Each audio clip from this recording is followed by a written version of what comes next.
Bonjour lecteurs de notre chaîne YouTube et aux membres du forum de rcmac.com. Alors la quatrième vidéo sur la préparation du Scorpion et son passage en fin de compte d'une version brushless à la version Nitro. Et on va en profiter pour avoir les petites astuces, les petites améliorations. Alors dans la vidéo précédente, on avait commencé à décortiquer un peu la version brushless qui va servir de base. J'avais dit que je démontrais la cellule et le palier qu'on va modifier. Alors là, le palier, je vais modifier. Donc là, je vais aller tout nettoyer. On va vérifier l'état de roulement. Et donc, on va le modifier comme c'était prévu. On va rendre légèrement oblong les deux trous de fixation sur la partie plastique. Tandis que là, on va modifier ici. Alors au début, je vais le rendre oblong, mais ce que je vais essayer de faire, alors j'ai pas l'outillage pour faire avec une fraiseuse, ça serait facile, mais j'ai pas ça. Mais par contre, je vais essayer de garder le fraisage pour le rendre réglable. Et donc je vais le faire à la Dremel. Je vais essayer de garder la forme. C'est-à-dire que je fixerai ici en premier, et après on fixera, une fois qu'on aura le bon jeu, on fixera les deux vis ici. J'ai donc démonté aussi la cellule arrière. Donc la cellule arrière, j'aurais bien changé l'axe, parce que comme j'expliquais, donc comme c'est des accès au niveau du palier, comme je l'ai expliqué, c'est un peu forcé sur l'axe, alors souvent ça pète ici. Et moi, ça là, on voit ici, c'est un peu plus, ouais, au niveau du roulement ici, il y a une marque, parce que ça forçait plus à cet endroit-là. Et donc, il tourne pas parfaitement droit, mais bon, je vais quand même le garder. Alors, ce qu'on va faire, c'est qu'on va le démonter, on va ouvrir la cellule, on va regarder l'état de la transmission, parce que ça fait au moins, je sais pas, 6 ans, ouais, mais au moins 6 ans que j'ai pas démonté. Et c'est des voitures, ça fait un an qu'elle roulait plus, mais elle a beaucoup, beaucoup roulé. Et donc, on va aller voir aussi en même temps, au niveau du différentiel, les modifs qui ont été faites, si ça a été fait sur cette voiture. Après, qu'est-ce qu'on va voir d'autre? Alors là, j'avais mis les pignon de différentiel d'origine, c'est pour comparer avec ceux qu'on va trouver dans le différentiel. Les amortisseurs, parce que je vais les refaire. Alors là, vous avez l'amortisseur d'origine, donc qui date un peu maintenant, et vous voyez qu'ils n'ont jamais cassé. Alors je vous montrerai, ça cassait, mais au niveau de la chape. Mais celui-là, il n'a jamais pris de jeu, tout ça, mais bon, il a besoin d'être refait. Et je vais surtout vous montrer la petite modif qu'il faut faire pour pas être embêté au niveau des joints. Après, là, j'avais mis, bon, ce n'est plus disponible, mais c'était les amortisseurs options de l'époque en alu, qui sont très beaux, qui sont balèzes, tout ça, mais en fin de compte, ils n'étaient pas hyper efficaces, je trouve. Et en plus, bon, c'était assez cher. Mais de toute façon, le problème est réglé, ça se trouve plus. Pour ceux qui voudraient mettre des amortisseurs alu, alors ça, c'est des amortisseurs que j'ai déjà présentés, qui existent en rouge, en noir, et qui sont de première qualité, qui sont pas très chers. Je crois que c'est dans les 24 euros, alors que les amortisseurs options, ça devait être plutôt dans les 100 euros. Et c'est la bonne longueur. Le diamètre est légèrement plus petit, bien sûr, mais ça reste quand même du gros volume. Alors comme c'est une sorte de gros huitième, moi je pense que ça va parfaitement. Et donc on peut parfaitement les monter. La seule petite difficulté, petite modification qu'il faudra faire, c'est au niveau de la fixation inférieure, parce que là c'est du 3 mm, alors que les vis de fixation des amortisseurs ici c'est du 4 mm. Alors ça on verra comment on fera, mais enfin je pense que moi dans un premier temps je remonterai les amortisseurs plastiques, ce sera sur une vidéo après les essais, on montrera les alus. J'en profite pour montrer quelques petites modifs qu'on faisait sur les voitures, alors que ça soit à ce niveau-là, au niveau de la fusée arrière, ou côté support amortisseur. Les rotules, normalement, voilà, elles sont comme ça, elles sont filetées. Donc ça veut dire à chaque fois, ici, si je prends l'exemple de la fusée à l'arrière, là, on avait, je me passe un peu, voilà, c'est fixé par une vis en dessous. Voilà. Et nous, la modification qu'on faisait, c'est qu'on perçait, en fin de compte, le filetage, on le supprimait, on perçait, et là, vous voyez, on mettait une vis qui traversait avec un e-stop en dessous. Je sais pas si on le voit bien, voilà. Et ça permet notamment de... Déjà, c'est beaucoup plus fiable, beaucoup plus comme fixation, plus facile à démonter aussi. Et ça permet aussi de jouer sur la hauteur ici, avec des rondelles, donc sur la géométrie du train arrière. Et ici, là on voit bien, hein, là la vis ça traverse complètement, donc ça on a modifié. Et ça c'est l'avantage que c'est aussi beaucoup plus fiable au niveau fixation ici, hein, parce qu'avec la vis ça a tendance à se desserrer, et surtout quand on devait démonter, je peux vous assurer comme il fallait monter la rotule au frein filet, hein, autrement ça se desserrait, c'était une méga galère. Donc ça c'est une modification qui est simple à faire et que je conseille de faire fortement, quoi. C'est assez important. Là aussi, autre petite modif qu'on voit, de toute façon je vous en montrerai parce qu'il y en avait plein qu'on faisait, c'était la fixation d'amortisseur supérieur. Vous voyez, normalement c'était une simple bague. Là j'ai modifié et j'ai mis, à l'époque j'ai reconnu, c'est des supports, des fixations qu'on trouve notamment sur les Kyosho 1/8, hein, donc les MP9. Alors ça existe bien sûr aussi en aluminium. Donc ça, si vous voulez en avoir, ça c'est vraiment une petite modif qui est simple. Ça se trouve sur le site de Modelist 34, il en a. Ça, il en vend régulièrement pour notamment les Néo. Alors, ça doit être dans les pièces de Néo ou les pièces pour les MP9. Allez, maintenant, ce qu'on va faire, c'est qu'on va démonter la cellule et voir dans l'état que c'est, hein, au bout d'un paquet d'années d'utilisation.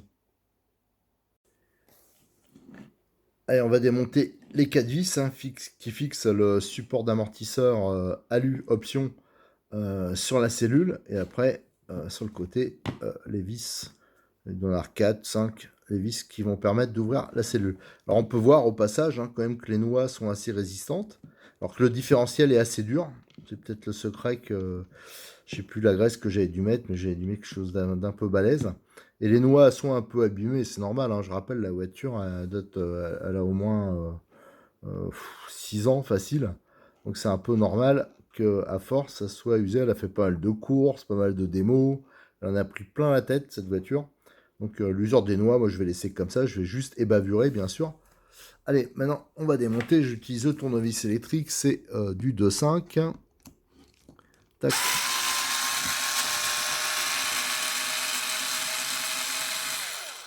Donc là, j'avais laissé les vis d'origine. C'est assez rare. Moi, j'ai tendance pas mal à changer, à mettre de la visserie inox. Alors, on verra. J'en profiterai peut-être pour faire quelques petites modifs. Comme d'habitude, celle-là, moi, faut pas que je la redémonte avant quelques années. Donc là, c'est du montage pour longtemps. Voilà. Et si j'avais fait une autre modif, je vois ça parce que les fixations, j'avais dû modifier les supports. Là, quand je regarde la fixation des amortisseurs, ça doit être modifié parce que normalement c'est du 3, tandis que là c'est du 4 mm. Alors, il faudra vraiment que je regarde ce que j'avais fait. Normalement, vous voyez, si c'est du 3, alors ça c'est bizarre. Ça, il faudra que je regarde de plus près. Allez, le support. Hop. Le support, c'est une grosse pièce. Hein. Ils n'ont pas hésité. C'est assez lourd. Hein. L'épaisseur, ça doit être au moins 5 mm. Là, je crois qu'elle est légèrement pliée. Ici, ça a dû prendre un choc. Ça, je regarderai pour redresser. Vous voyez, vous avez l'emplacement pour les knee-stop prisonniers, ici notamment. Voilà. Et maintenant, il reste à ouvrir la cellule. On voit ici les knee-stop prisonniers. Donc, apparemment, allez, go.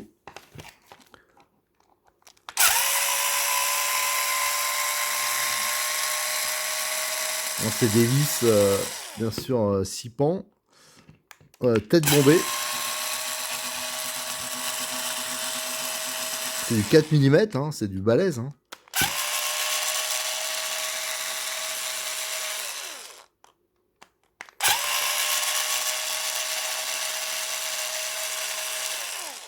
C'est quand même du fiable, hein, parce que toutes ces années...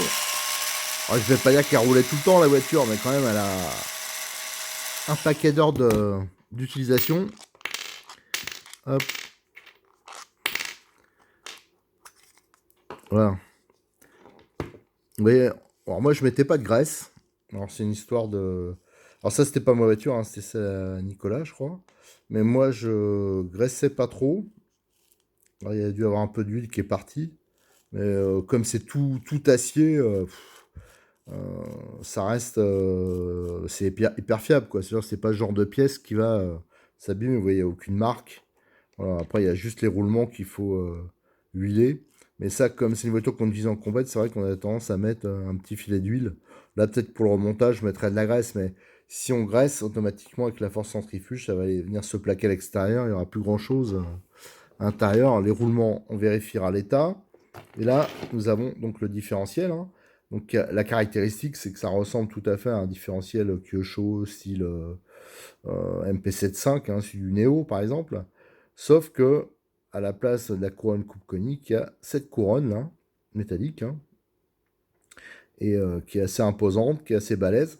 Et ça, à l'époque, il y en a qui réutilisaient ça pour notamment faire des 4-2 tout-terrain de compétition. Et là, je remarque, au niveau, c'est assez dur. Euh, Ça avait dû être un peu blindé. Alors pour un 4-2, ça pourrait être, voilà, apparemment, il y a un dessus. Alors si ça ne monte pas à 1000, c'est vrai, ça c'est fait un peu bizarre. Donc je ne sais pas exactement ce qu'il y a dedans. Allez, maintenant on va démonter les 4 vis et on va voir si c'est un diff modifié ou pas. Allez, on finit de démonter les 4 vis. Alors c'est des vis de 4,15, mais on peut pousser jusqu'à 4,20 hein, si besoin. Alors il faut des vis un peu balèzes, hein, bien sûr, parce que vous voyez la pièce en acier est assez impressionnante. Allez, on ouvre. Ah bon, on peut voir en fin de compte, alors c'est de l'huile silicone bien sûr, mais qui devait être, je me demande si c'était pas au moins voire de la 100 000 peut-être, parce que des fois on blindait, c'est pour ça qu'il n'y a que un, et on peut voir que c'est quand même en très bon état. Et là, je peux vous dire tout de suite que c'est pas au moins pour les satellites, on voit tout de suite que c'est pas les satellites d'origine. Regardez la couleur, la différence. Donc on va les démonter, mais je pense que c'est bien du MP9. Parce qu'à vrai dire, on faisait la modif. Et je m'en souvenais plus trop. J'ai regardé sur le forum. Et je trouvais plus où on en parlait. En plus, à l'époque, comme il y avait des compétitions de ça, les gars, ils gardaient un peu leurs astuces, hein. Et malheureusement, voilà. Et du coup, on a gardé assez peu de traces. Hein, j'ai ouvert le différentiel, hein. Alors, on voit de ce côté, les joints sont énormément gonflés, hein. Avec les années, c'est normal. Alors par contre, il n'y a absolument aucun jeu, hein. Heureusement, hein, ça n'a pas bouffé le métal, donc ça c'est plutôt une bonne nouvelle. Par contre, le joint, normalement, il a changé.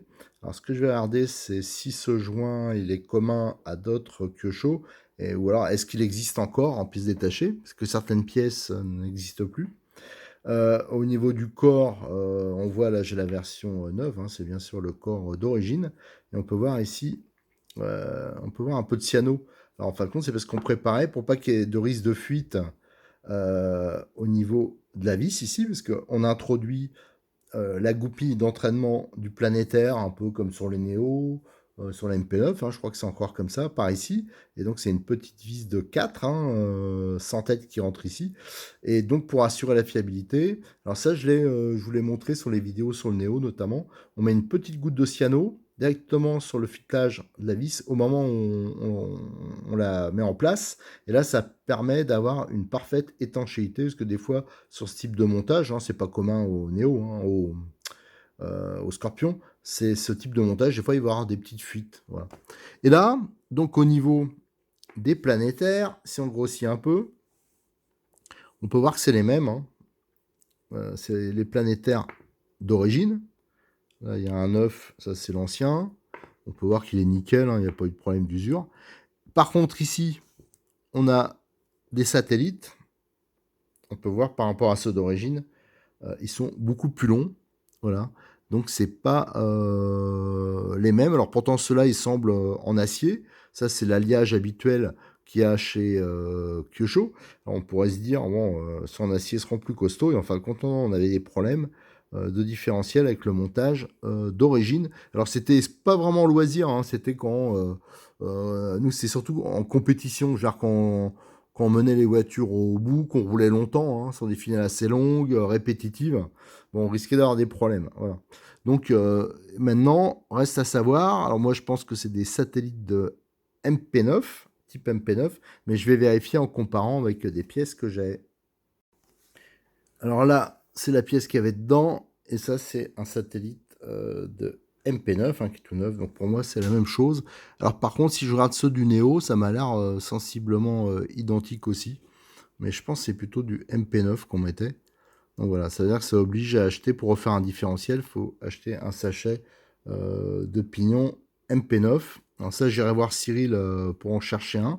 Comme ça, je montrerai un différentiel d'avance. Alors pourquoi on faisait cette modification? Je vous avoue que je ne m'en rappelle pas, mais vous pouvez voir notamment, regardez la hauteur au niveau du pignon.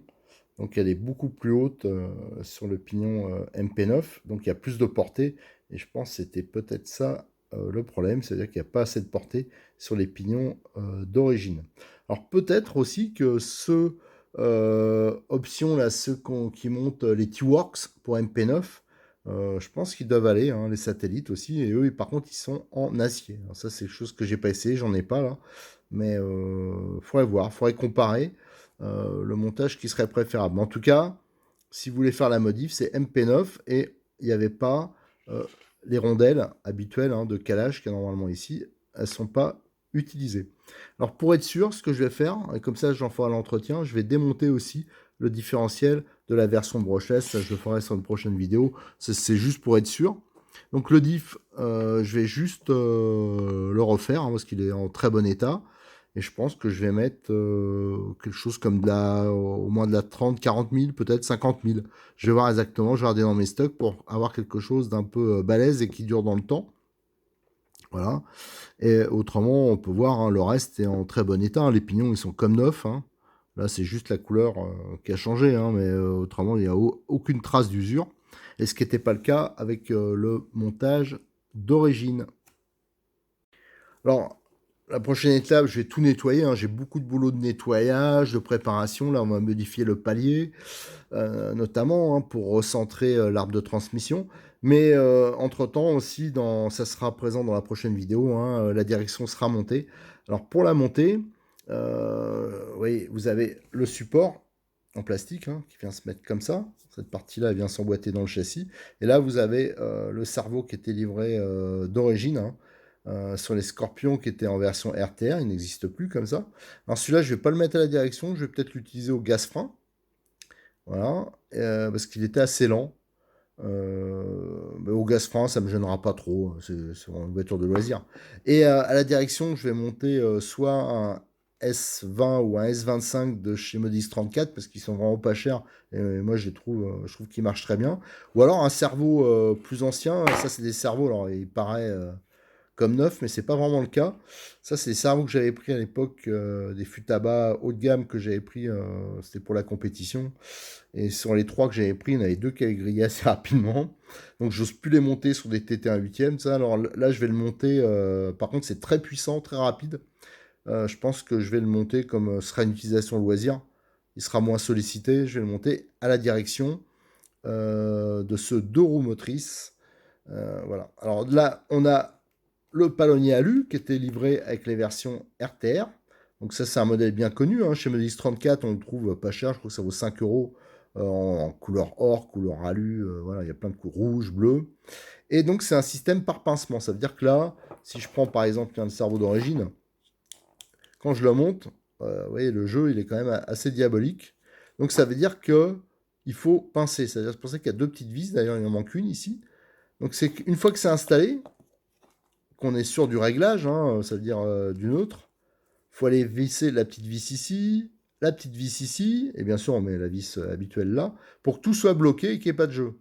Alors le montage est assez solide, mais par contre sur un Scorpion où le cerveau est posé à plat, vous pensez bien que l'accessibilité, elle n'est pas excellente. Alors soit je remonterai ce palonnier, autrement je ferai un montage peut-être différent.